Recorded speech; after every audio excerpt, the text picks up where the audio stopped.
Different types of maintenance strategies. One of the answers is that because there are different types of assets, there are different strategies. Different machines break down for different reasons and in different ways, so you need tailored ways to keep them up and running. It seems a bit obvious to say not all assets and equipment are the same. But it's worth remembering that there are even different kinds of differences.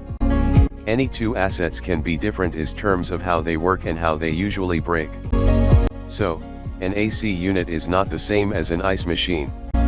And because of these differences, you could conceivably have two similar units that each need a different maintenance strategy. That's one of the answers. Another is that new technologies make new strategies possible. When new tech gives us a new ability, we can leverage it into a new strategy.